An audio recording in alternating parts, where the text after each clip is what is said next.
if you allow me to evolve your ad over the course of the week, I can give you multiple bites of the apple. And so you can get more of your message across, as opposed to that, like, we've honed this down with our media team, and this is exactly what we want to say in call to action. No, let me evolve it, and I can cycle back at the end of your buy and like sum it all up and all that stuff. But also the listeners prefer it.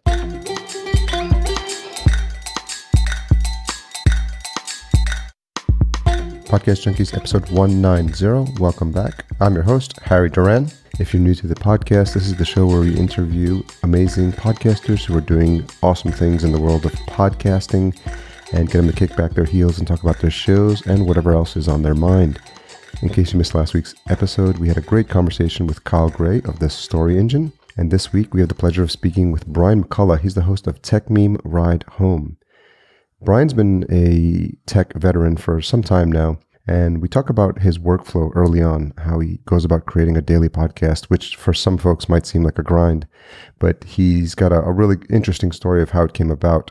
We talk about what that inspiration was, how he's formatted the show, and also the bonus episodes he's added to add some additional flavor to what he's doing on a daily basis. We chat a little bit about the difference between daily and weekly podcasts and how the psychology of a daily and weekly show audience differs. Brian goes into a little bit how he cultivates relationships with the sponsors and how he goes about creating the news alert segments within his show. And then he takes us through a typical production day, which I was really curious about given that it's a daily podcast. I've been a fan of the show for a while, so it was really great to get Brian on the show. And it's one of the few shows that I listen to that's daily. I listen to Eric Mandy's The Newsworthy, and this is another one to get me a quick update on the tech news. As many of you know, I take pride in trying to have the best quality audio available, even though I could be traveling sometimes. So I've been known to experiment with a bunch of different mics depending on where I am. I always try to make it a point to pack my Focusrite Scarlett 2i2, and they're sponsors of the show this week. Focusrite has been generous enough to sponsor Podcast Junkies, and I can't say enough of good things about the company. And to be honest, I've had this Focusrite 2i2, the Scarlett, otherwise known as the little red box, for several years now. Why I love it is because it's got this front interface that allows you to plug in the two mics as XLR mics. And even if you've got a mic like the Shure SM7B that I was using previously, that's a little power hungry, you can use it with the Phantom Power. It works wonderfully with that. And I love the controls on the mic. I get to monitor my own audio by plugging my headphones straight into the headphone jack on the front of the Scarlett. And overall, it's just adds that extra level of boost and richness to my sound.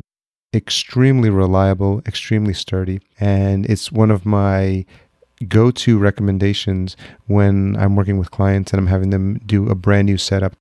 If you haven't heard of it or haven't seen the specs, then head on over to podcastjunkies.com/2i2 and it'll be taken straight to the Amazon page and you can check the specs there. So nothing but good things to say about Focusrite. Happy to have them as sponsors of this show.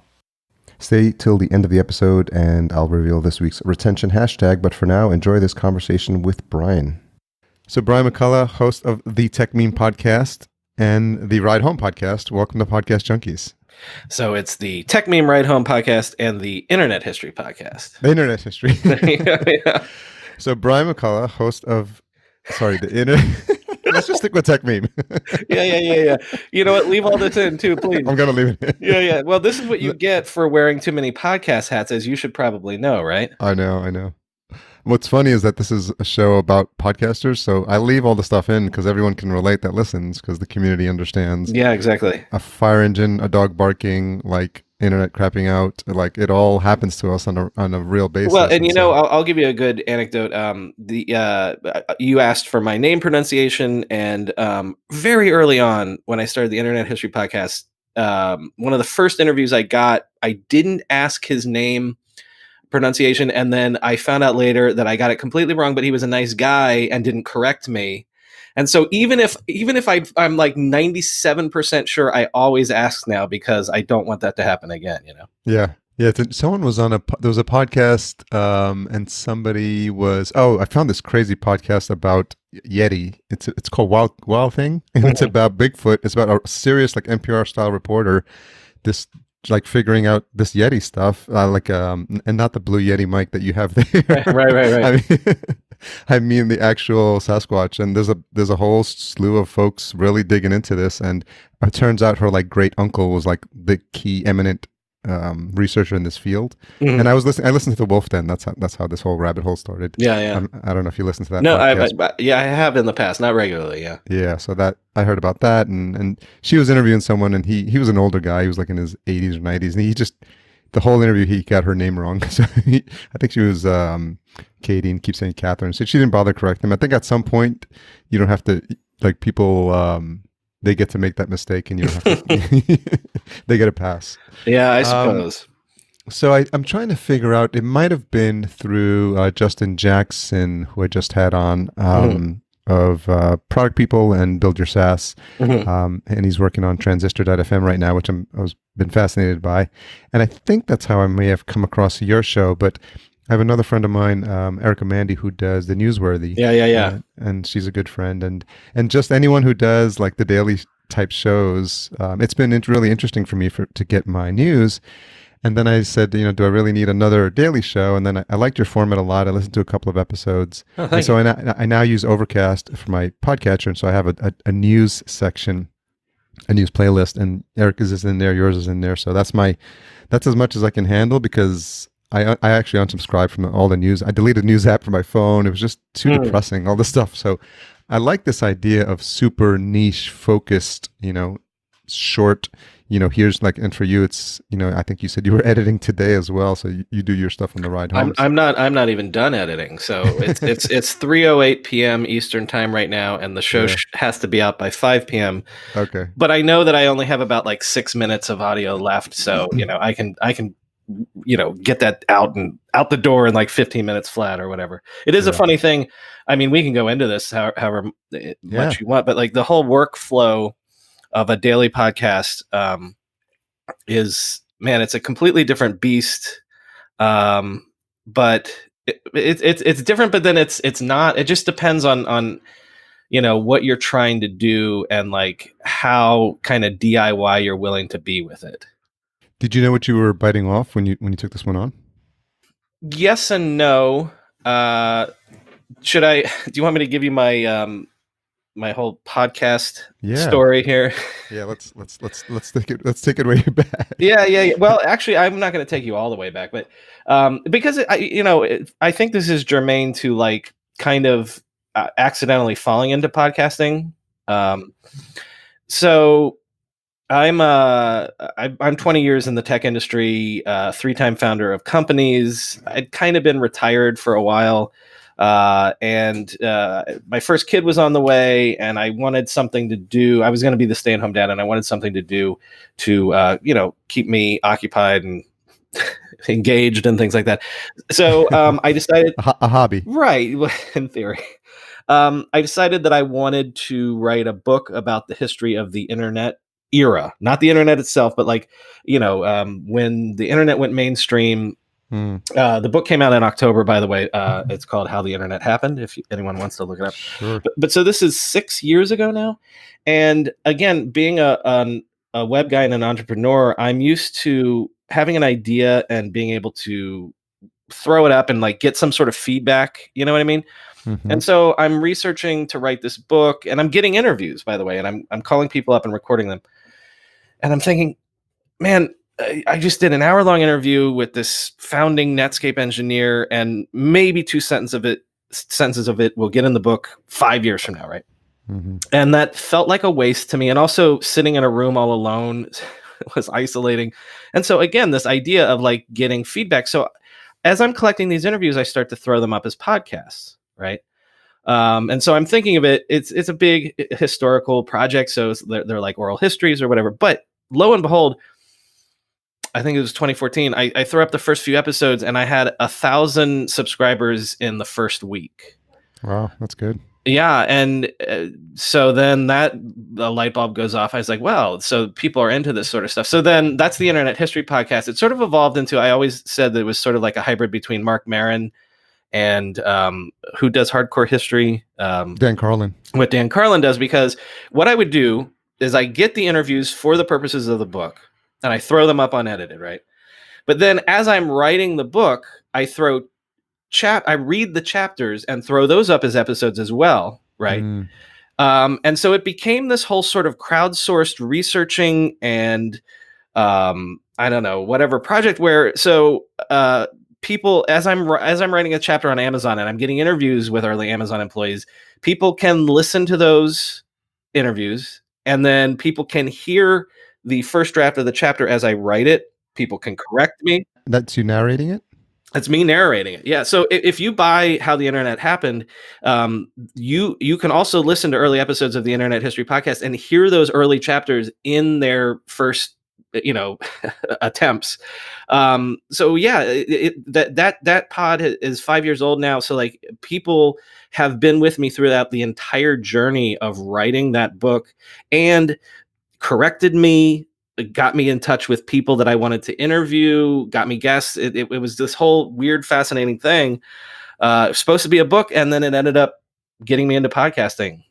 And so that's the first part of it. That's not even getting me into the daily thing, but Yeah. I'm going to pause there in case you had a question. What were you listening to at the time, or what was inspiring you to sort of pick up the mic? Definitely Dan Carlin. And then, I mean, it's the whole, we understand this, like the easiest thing to do in podcasting is to just put a mic in front of people and have them talk. And hopefully, I mean, obviously the caveat to that is hopefully they're interesting and hopefully you're interesting. So yeah, it was just that sort of hybrid that it fit what I was trying to do. But it was sort of a thing, like I forgot about doing the book for a while because when the podcast took off and, I'm getting 10,000, 20, 25,000 downloads an episode, like, and creating this whole community around it and things like that, I almost kind of forgot about the book for a while. I was listening to Dan Carlin, and Dan Carlin's very liberating in the sense that, his whole thing is like, I'm not a professional historian. Yeah. And neither am I. I'm not a journalist or anything like that. I've been in the tech industry for 20 years, but like, so I don't know, that whole ethos of like, you don't have to have a PhD. You can be a history fan, as Dan says, right? Mm-hmm. And I did live a lot of what happened in the Internet History Podcast. A lot of the people that are on there are people that I have known in my career and things like that. So it's, but then just that freedom to be like, I don't have to be accredited to be the person that tries to tell the history. Do you know what I mean? Yeah. And did you have experience interviewing folks, or that was no. Just learn as you go as well? God, no. It's crazy. It's crazy, which is funny because now I'm doing this every day. So then, long story short, like I had a TED residency and stuff in between, and so I'm developing interviewing skills, and then when I got the TED residency, like I've done interviews and things for them as well. So anyway, the daily podcast is the Techmeme Ride Home, which drops every day at 5:00. Hopefully today it will as well. Insert ticking clock now. Exactly. So let me tell you. So because the Internet History Podcast took off, I had been approached. I live here in Brooklyn, which, as we know, is the world headquarters of the podcasting industry. Yeah, I grew up in Yonkers. So right, and just up the hill from me is everybody from Gimlet to name them. So I was approached by a couple of different media companies who shall remain nameless to do a tech news podcast, right? Mm-hmm. And if you're familiar with that niche at all, it is, or at least it has been, it's just mostly weekly shows, and they get 2 or 3 idiots around a table to talk to kick the weekly news around, and which is fine, and there's some great tech podcasts out there, but I was trying to do something a little different than that. And I have been friends with Gabe Rivera, who owns techmeme.com for years. If you're not familiar with that, it's a tech news aggregator site. And I said to Gabe offhand, I was like, if I take one of these jobs and launch a tech news podcast for somebody, I'm just going to be, using Techmeme's headlines to create my show every time. Have you ever thought of doing a podcast? And he said, funny enough, we agreed that what made sense, because Techmeme is a site that people in Silicon Valley go to multiple times a day, that doing a weekly roundup did not make sense. And plus, everybody does weekly roundups. How could we differentiate like that? The mission of Techmeme as a site is to be timely. So the only thing that made sense to us was to just do what Techmeme does, but in podcast form. Hmm. So I'm going to answer your original question, which is, did I know what I was getting into? A little bit not, but it's not been that bad. We're 10 months old, I think, at this point, and I stand on the shoulders of the Techmeme editors, so I have access to their news backend and their Slack channel and all that stuff. So I could just come in here every day, and I've got to produce 15 to 20 minutes of what happened today in the world of tech. Mm-hmm. But I don't have to source it, so that's helpful. Yeah.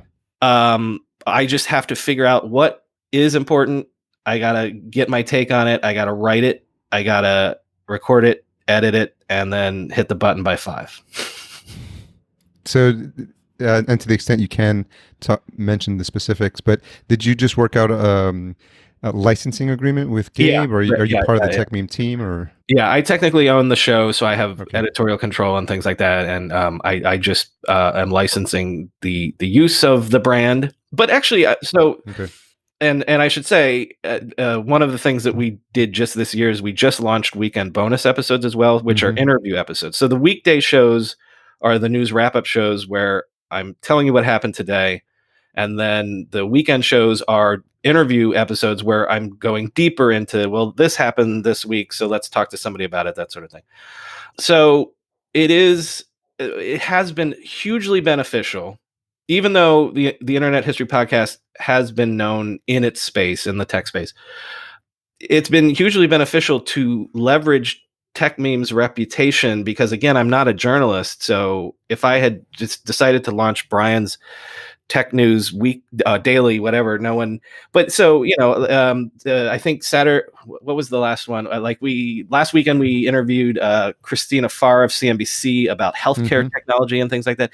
So the credibility to just jump into this space completely a virgin, essentially, but to have the credibility of Techmeme behind it has been hugely beneficial. What has it done for Techmeme's traffic? I would not know the answer to that because I'm not privy to it. Yeah. I can tell you this. The other thing that I was not. I'm a 3-time founder. I'm used to being on the other side of buying ads. I'm not. I have no experience creating a business that is advertising supported. Right. Within our first 3 months, we sold out our ad inventory through the end of 2018. Wow. So one of the instincts that I had was that for technology advertisers, they're sort of underserved in the podcasting space. So I read the Lisa mattress ads like everybody else, and God bless them. This is not being disparaging at all, but the people that really have responded to us and love us are the sponsors, because we've got 25,000, 30,000 devs and people working at startups and venture capitalists that are listening every single day. So those are the advertisers that love us, is the people that are trying to reach Silicon Valley folk. It's so niche. And I mean, the audience, that's why I loved it. I know we had a brief chat on email about it, but about a possible opportunity for sponsorship. But I just love this idea of like super niche focus, because that when you listen to this, you can almost picture what the audience is, and as a sponsor, as an advertiser, you're like, I'm listening to this, I know who's sort of listening to this, and I know it's like how better to serve up an ad to someone who's actually going to be listening to it and like, oh yeah. I mean, I know about Tiny and about Datadog and yeah. So I'm just like, oh, this because because of the work I'm doing with Squadcast, and it's fascinating because it's just like literally like it's almost like these are the ads that I would like to hear, which is interesting. Well, okay, and we can, if I don't know if this is what you're interested in, but we can get into the nitty gritty of that, because one of the things that I discovered is, and again, I'm not disparaging the big brands, right? The big in the podcast space. But again, the people that have had the most success, a daily show is different because you've obviously listened. If you know Tiny, what like people like Tiny allow me to do is evolve the ad over whatever their buy is, because if I had to just read the same copy Monday and Tuesday and Wednesday and Thursday, not only first of all, the audience would be annoyed and get bored or whatever, but it also do the 30-second skip. right. But so like Tiny allows me to Monday we're going to talk about this aspect of Tiny. Tuesday we're going to talk about this. And actually, it behooves also tech sponsors as well, because, these are complicated products sometimes, like these software as a service platforms and things like that. So I can, if you allow me to evolve your ad over the course of the week, I can give you multiple bites of the apple. And so you can get more of your message across, as opposed to that, like, we've honed this down with our media team, and this is exactly what we want to say in call to action. No, let me evolve it. And I can cycle back at the end of your buy and like sum it all up and all that stuff. But also the listeners prefer it because they want a different thing every day. And then we can also get into that aspect of it too. The different psychology of a daily show audience versus a weekly show audience has been fascinating. Yeah, so let's dig into that. I mean, this goes wherever we start pulling the thread apart. So, and I'm fascinated by it, and I know a lot of listeners, understand. There's different flavors of podcasting, and just dive into daily is really fascinating for me. And I think you've got an excellent model, so I think it'll be very helpful. Because I'm a voracious podcast listener myself, and as everyone always says, it's such an intimate medium, and it's a habit forming medium. So like, Monday for me are comedy bang bang days, right? Yeah. And there's an Arsenal Football Club podcast that I know are Mondays and Fridays, and like Wednesdays used to be Pistol Shrimps radio days for me. So like I'm used to the habit. Now, what is fascinating to me is that legit people make a habit of. So we picked Ride Home, right? Because the daily comes out in the morning. And when we launched, we're like, there's not a lot of people hitting the afternoon. It's weird how radio is replicating itself. We picked a day part that we thought was sort of not highly trafficked. Yeah, right. Just not a lot of space there. I mean, not a lot of noise there. But also think about it. We had to do that just for the functionality. What's the alternative? Like the Techmeme Ride In, so I would be up all night. I guess if I lived in Europe or something, like I could do that functionally. But no, I have to like. Well, we mentioned Erica, and I know she has hers out at 4 a.m. I think every day. Right. So, but she's on the West Coast, so like maybe that's even a little more doable. Yeah. So we picked our day part, but it's fascinating to me that 100%. People slot this into their day, because like when we have holidays, and originally we took holidays off as well, but when we had holidays, like the downloads they're noticeably different, because it's not like people are used to either waking up, because a lot of people are overseas. 30% of the audience is overseas. So a lot of people always joke to me, oh, it's my Techmeme morning as I'm taking a shower podcast or whatever. But anything that you do that breaks up that habit that someone has put you in, you can see it in the downloads. So it's fascinating to me how much that's useful to people. But I guess, again, this is like relearning old media lessons. Why are there morning shows on television like Good Morning America and The Today Show for all these years? Why is there the Tonight Show? Because it serves a certain part of your day and the rhythms of your life. So maybe I shouldn't be surprised that it works that way. I'm just like in awe that, people make me a part of their day like that. Like, so like I went to Boston for a book signing, and I just told people that it was going to happen on the podcast, and all these people showed up, and we went around the corner and had a beer. And like, I'm planning a New York City meetup now that I know that this is a thing, but like, like people are passionate because like you're in their life every day.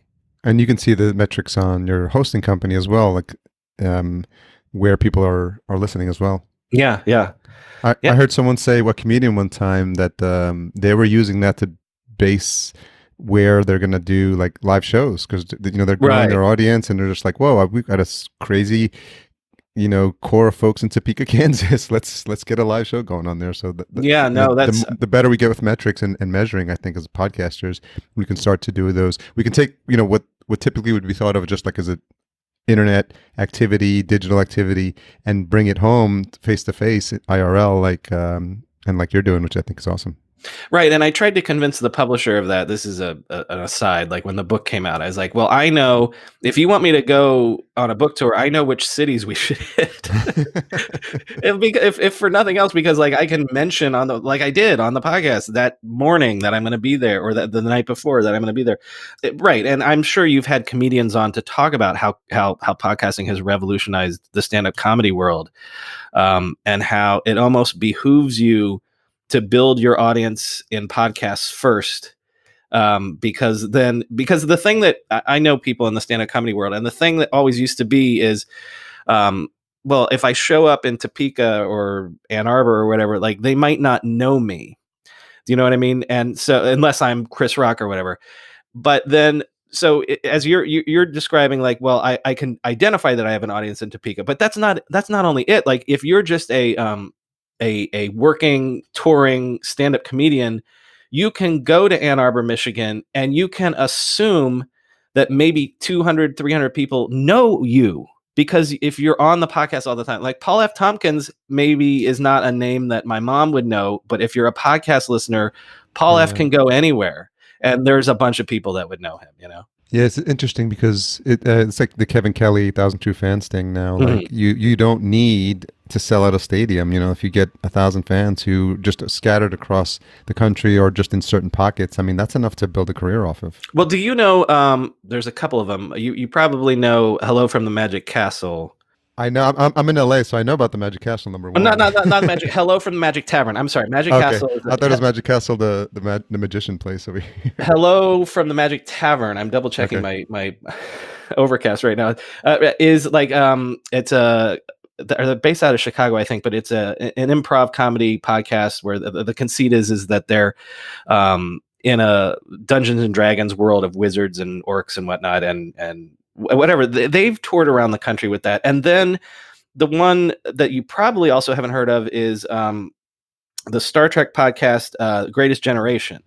And it's one of those, like, you go through, they went through all of Next Generation, and now they're on to Deep Space Nine, and they just recap all the episodes or whatever.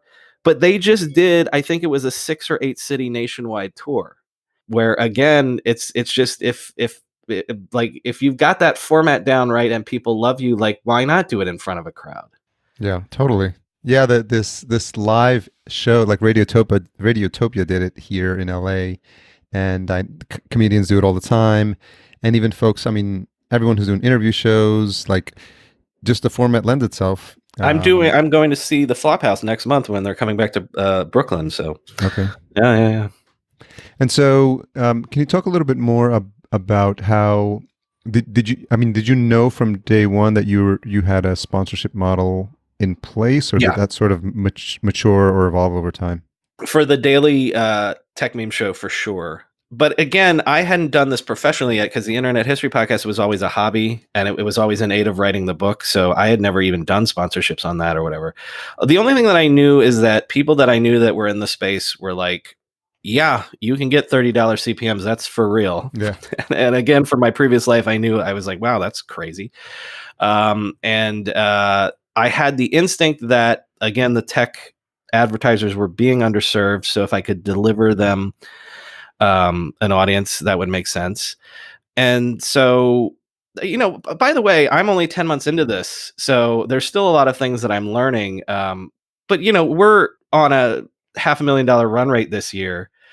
We'll probably do significantly more than that if you look at the, you know, the trend lines and things like that. But as long as we sell out our ad inventory, you know, all I do is come in here every day and produce a 15 to 20 minute show, and you can monetize it to significant 6 figures. Yeah. And it's just me right now. Obviously, that's another goal of this year, is that to actually staff up and have writers and editors and things like that. But I'm still, that's the part of the puzzle that I'm still letting myself learn, is like,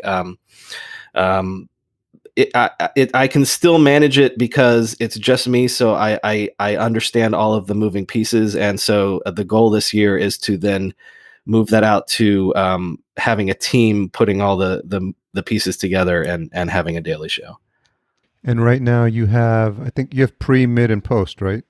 It's not set. I'm experimenting again, learning. Yeah. The one thing that has always been there is two mids. The posts are super new. Hmm. I we switched over our hosting to Anchor Okay. because they just turned on their monetizing platform.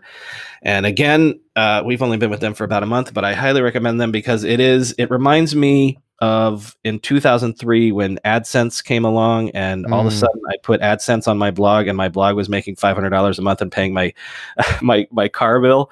yeah. Um, you all you got to do is plug and play and turn on the ads, and boom. I think it's super new for them. I think it's only 2 months old or whatever. So it's not like AdSense where you have 1,000 sponsors to choose from, but just the ability to plug and play like that is really revolutionary. So that's new. So how does that work with they allow so can you talk a little bit about that, because I know there's been talk about that with Anchor, and there was a lot of I've been doing it for about 5 years, and so there's a lot of indie podcasters, not so much tech related, but people that are in the space, and they were worried in the beginning because the terms of service I think with Anchor were a little sketchy, and I think they got a lot of flack for it, and I think they revised them finally. But how does the how does the what does the workflow look like from the ad insertion piece for Anchor? Um, Upload your audio, find where you want to put it, and insert it. It's Okay. You're given a visual of your Mhm. episode, and you can just pick a spot and you can say this is where I want the ad to show up, and it's the ad that you've actually read. Yeah, Okay. right. Okay, that's interesting because actually I've been on a bunch of platforms that have done dynamic ad insertion, Megaphone, Anchor, a Hmm. whole bunch of them.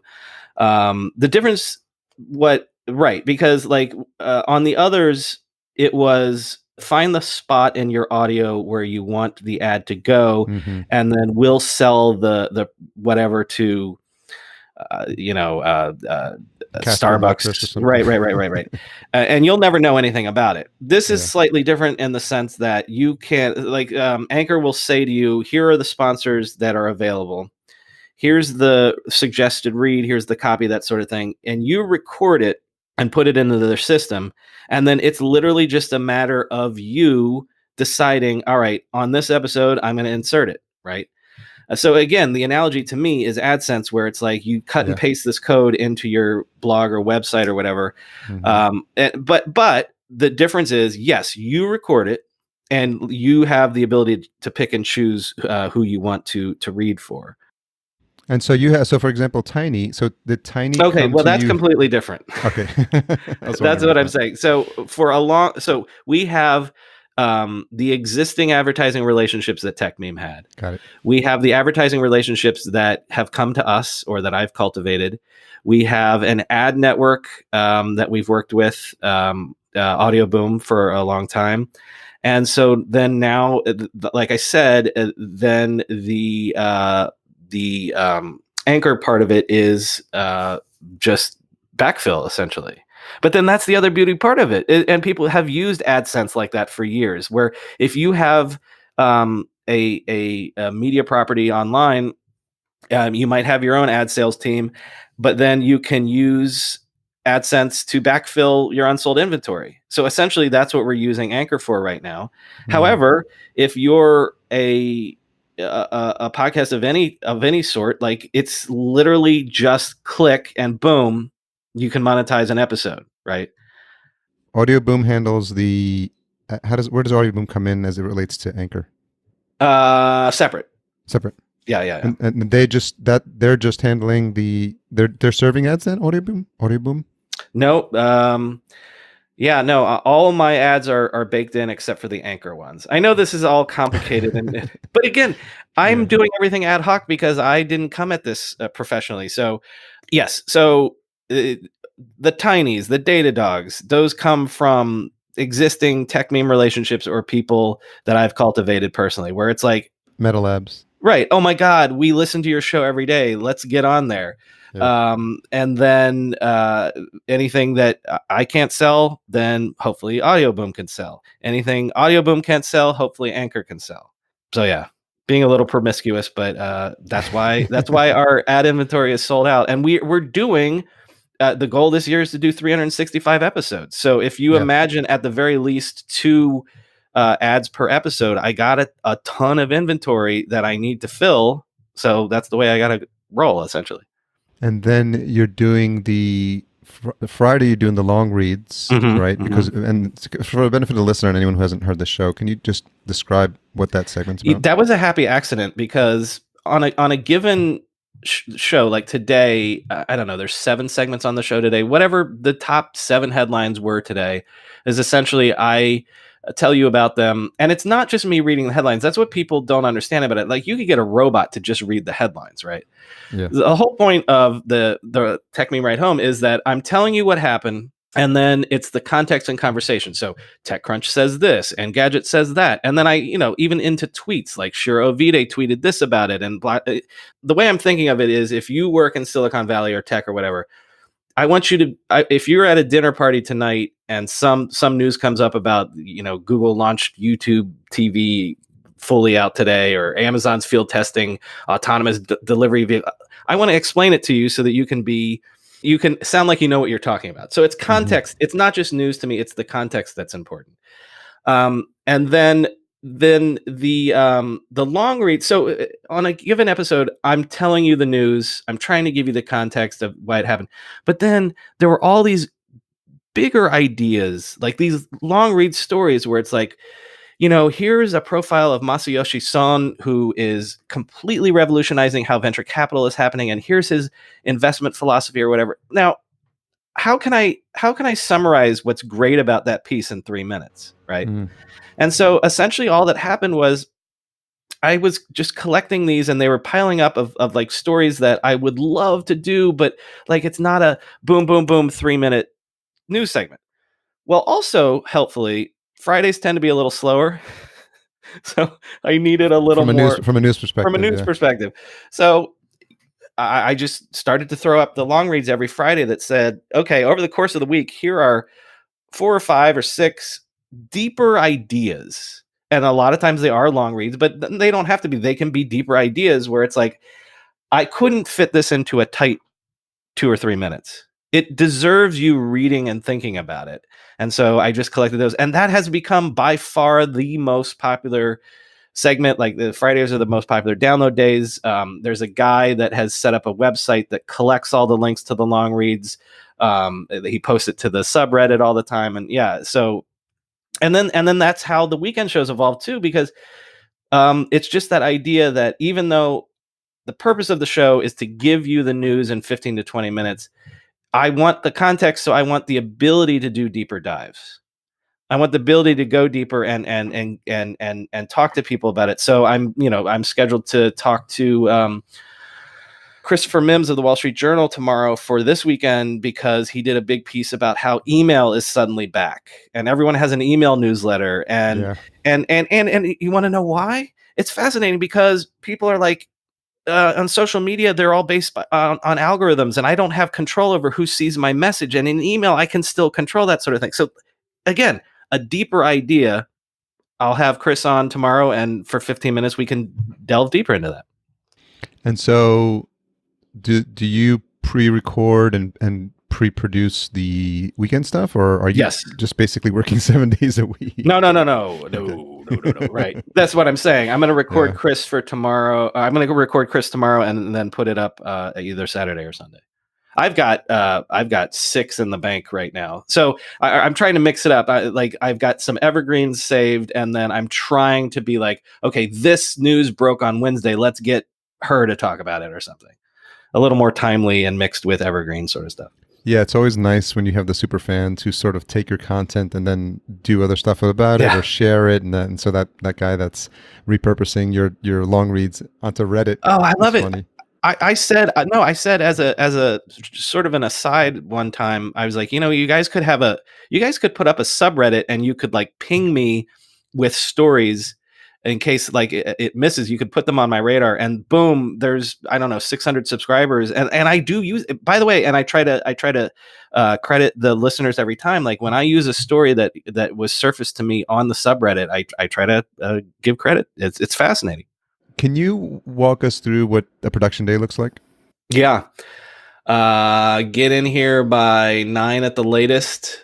Look at the Techmeme back end. Look at the Slack channel, because again, Techmeme has about a dozen editors that work around the clock. So I take a look at what's on the Techmeme page.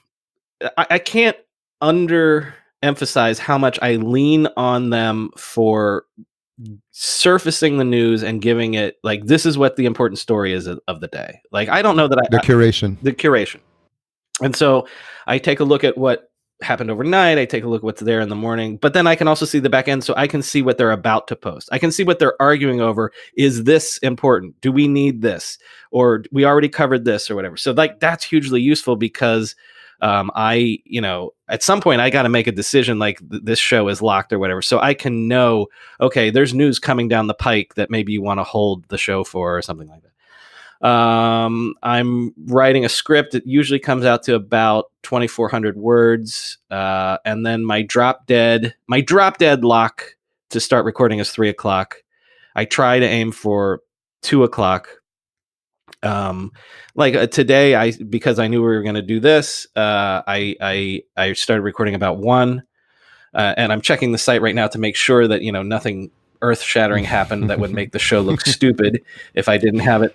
But then so then by 2:30, hopefully I've recorded. The editing is actually the biggest time suck because it takes about an hour and a half, even though it's only a 15 to 20 minute show. But I don't know.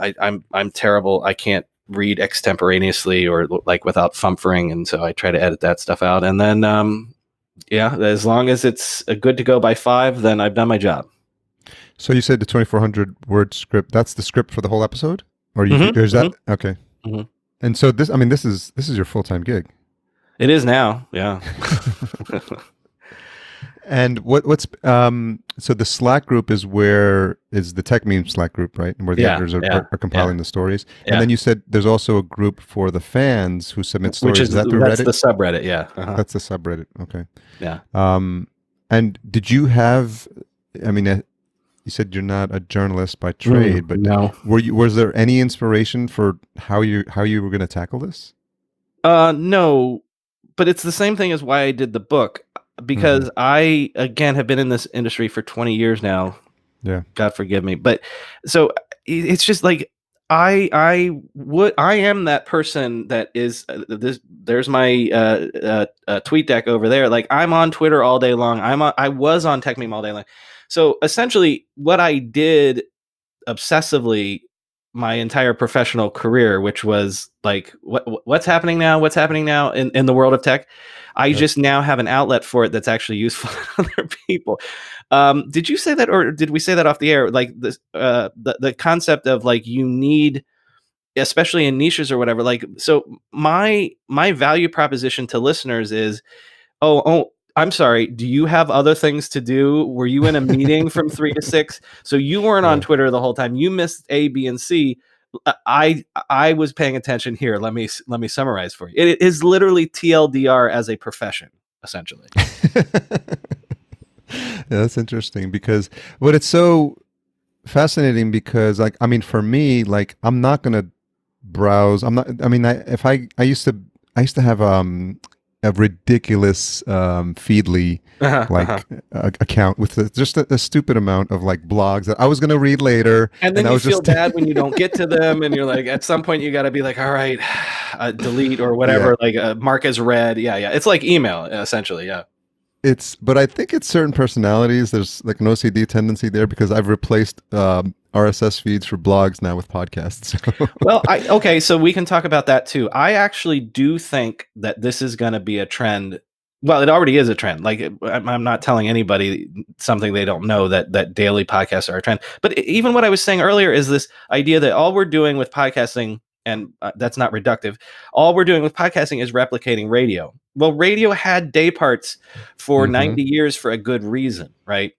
Yeah. And so, number one, like, you can serve people's needs. Some people want to wake up and know what they missed and prepare themselves for the day. Why did they have soap operas in the afternoon? Because back in the 1950s, there was stay-at-home moms and housewives, and the kids were taking a nap and blah, blah, blah. So you can I can see this whole universe exploding where for various needs and various times of the day, you can serve people's needs.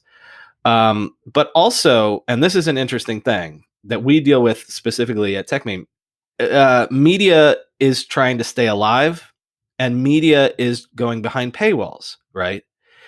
So aggregators, the job of aggregators has always been to like we've been saying, catch what you missed. And hey, by the way, the Huffington Post has been doing that for almost 2 decades. And here's the news, and TechCrunch said this, and Engadget said that, and the New York Times said that.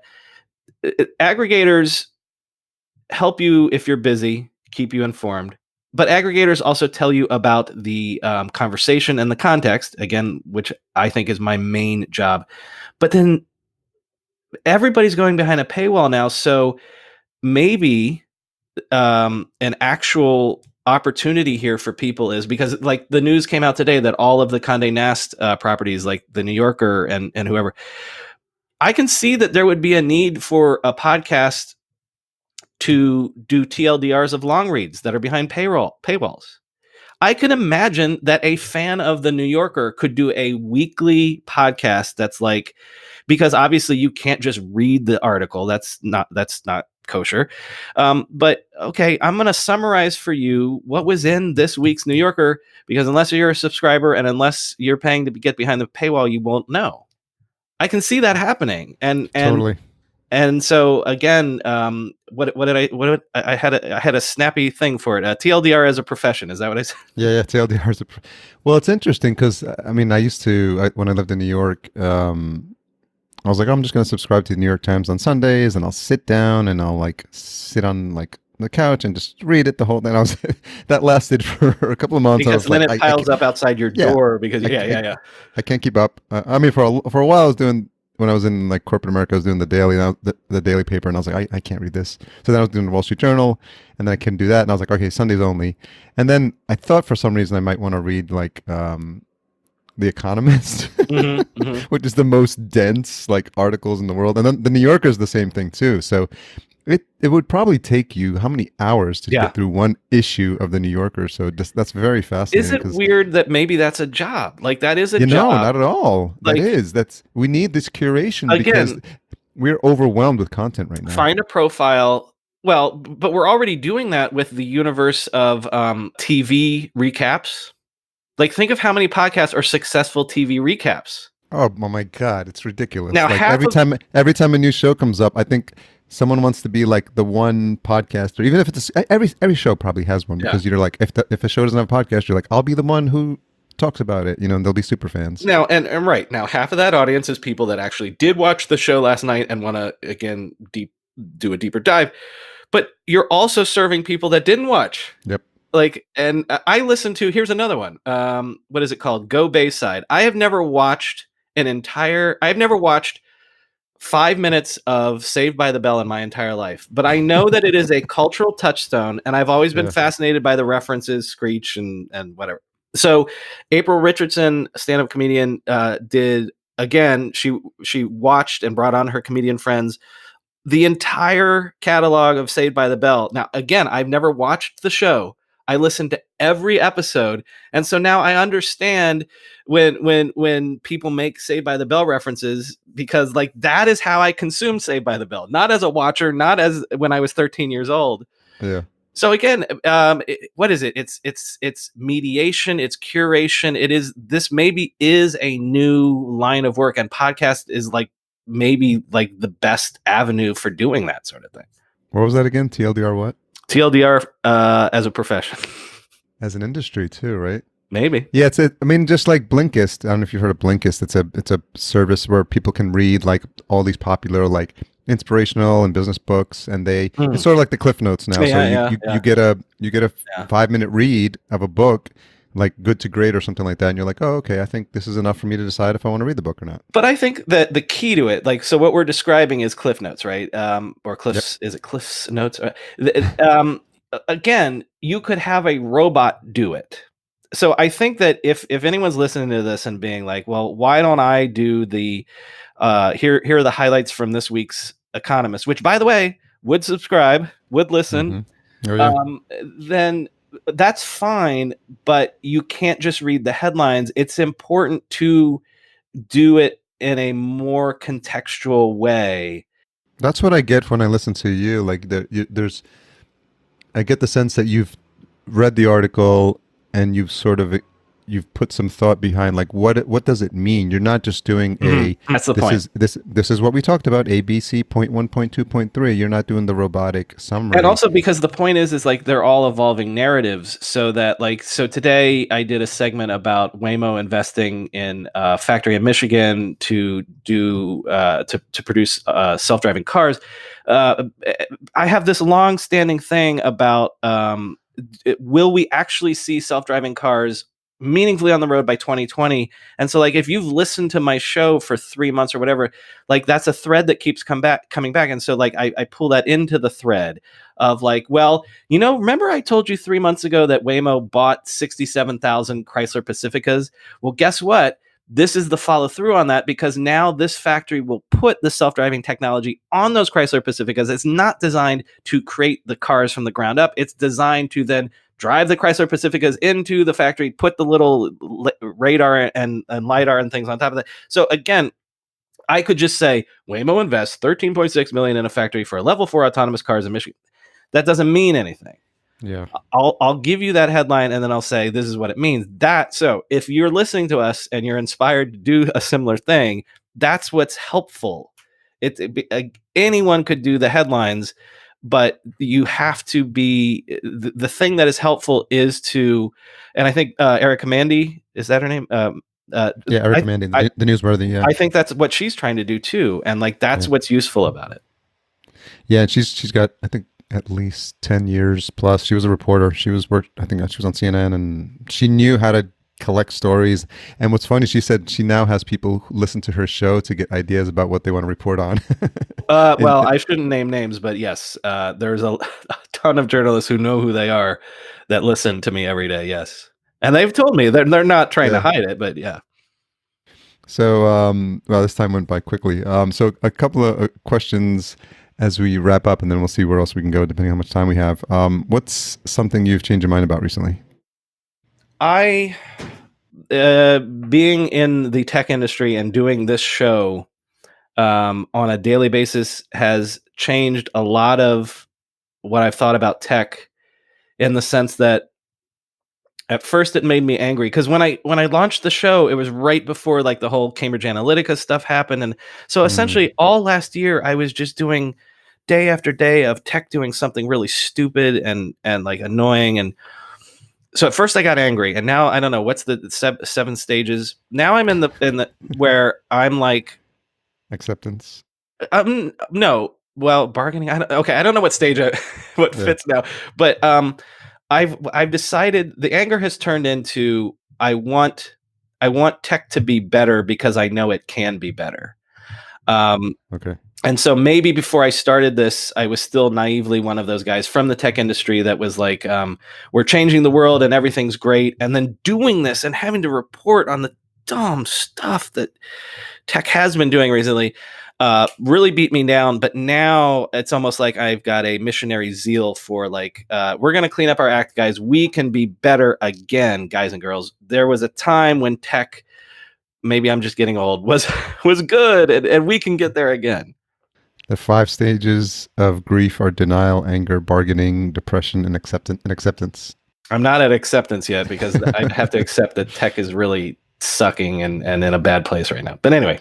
And it's interesting, sometimes you also make the call as to stories whether they're tech related, and obviously Jeff Bezos' divorce, for example. Oh yeah, you heard that one. Yeah. Oh God, that was, yeah, I didn't want to do that. And then I realized there was a reason why it should be done. Now, I didn't do the tabloidy stuff. I didn't read the quotes. Yeah. You're not going to be interviewing his girlfriend. No. But it was worth pointing out that, by the way, there will be 2 co-equal largest shareholders of, at one point, the most valuable company in the world, one of the biggest players in the tech industry. And going forward, one or both of them in their philanthropy or their investments or whatever will have impact on tech going forward. So how could you not know that news? You had to know. Yeah. What's the most misunderstood thing about you? Does anybody understand anything about it? I am still doing it all by myself, but the show, but it's not that hard because I just come in and the table setting is set for me, and so I just have to then execute. Yeah, I can imagine how hard this would be if you had to source all these stories yourself. It would be impossible. You would need a team, and again, I'm going to get a team, but if someone does want to try to replicate what I'm doing for some other niche, it's useful to have some source that would tell you like this is what's important. Because I've thought about that. Like you could do a Wall Street ride home, politics ride home, Hollywood ride home, or whatever. So that just now that just becomes my entrepreneurial mind starts, and we'll probably chat a little bit once I stop recording about an idea I already have. But the ride home could be a brand. Well, by the way, my entrepreneurial mind is way ahead of you because I have trademarked it, by the way. Of course, you have the domain ready to go. But if someone wants to want a ride home for some niche, you can license it just like I did with Techmeme and get in touch. We'll have a conversation. Yeah. So, Brian, what are you excited about? I mean, this is really interesting. I think, everything about podcasting for me is just fascinating. And I just love the fact that I can have these conversations with all these little things that are happening. And, this idea of the idea of this kind of short snippets to a concentrated audience format is really fascinating. A lot of new podcasters may have heard of John Lee Dumas, and he started Entrepreneur on Fire, and I'm friends with him, and I've chatted a bit about his workflow, but he's just crazy because he records now 15 episodes a day over 2 days, and that gets his month done. Oh, that's a good way to do it. I wish, if all the news could happen in a single day, that'd be great. Yeah, if it's news related too. So, but I think it's just a matter of and people wrote it off because everyone tried to do what he did, and they failed miserably, obviously. But now the idea that it's coming back, and what things that you're doing and Eric is doing, and I just see more of this happening. So I think it's fascinating. So I'm just curious, as to what you see podcast related and what you see for Techmeme Ride Home, year from now. Well, I do think, and I am not an investor in Anchor. I do not have it aside from our advertising relationship. I do think that someone's going to solve in the next couple of years an easy way for even small and the middle podcasters the ability to monetize easier. The harder one is it's still hard for even big guys to monetize. It's still a lot of hand-holding and brand. So I think that in the next 2 or 3 years, someone's going to crack that nut, and it's going to be hugely useful for everyone, including you and I. For the Techmeme Ride Home, we just launched these weekend episodes that are the interview episodes. I don't know. The thing that excites me about this, I've said to people, again, I founded 3 companies. I've had customers. I've never had fans. I like that a community has been built around this. I like that there's a subreddit. I like that we're going to do a meetup in New York soon. I like that if again, I've gotten angry at tech as an industry, then I feel like there's a mutant podcast army behind me that we're all kind of together, like trying to figure out what is tech doing to our world, who's doing it to us, and how can we convince them to do it better. So that's my day flow that we described. That's not a slog to me. Like I'm energized every day to come in and do that and be like, if you're a tech. If you're in Silicon Valley, if this is your industry, here's how you should think about your industry today. If you're outside of it, if you're just tech curious, tech adjacent, tech whatever, here's how to think about what tech is doing to our world. Like I really like being able to be a conduit for those sorts of thoughts and conversations. Well, it's been very helpful for me, and it's a reintroduction to me of the world of tech in a way that's easily digestible and it doesn't feel overwhelming. So I'm appreciative for that. And Thank you. It's now part of my daily routine, and I think there's room for more of that. And the fact that I listen at sometimes 1.5 or 2 helps a little bit to get through that. But thanks for all you do for keeping me up to date as far as what's going. Not every single story is something that's super requires a deep dive, but it's enough just to know, like on a surface level, just what's happening in tech and how it's impacting our day-to-day lives.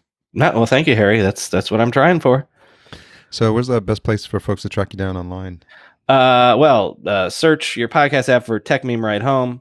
Yes. If you're interested in buying a book, I wrote How the Internet Happened, but my Twitter is at Brian MCC, Brian MCC. Okay. Thanks again for your time, and I appreciate you coming on. Thank you, Harry. So thanks again to Brian for coming on the show. Much appreciated. Again, full show notes available at podcastjunkies.com/190. Intro and outro music composed by Cedar and Soil, cedarsoil.com.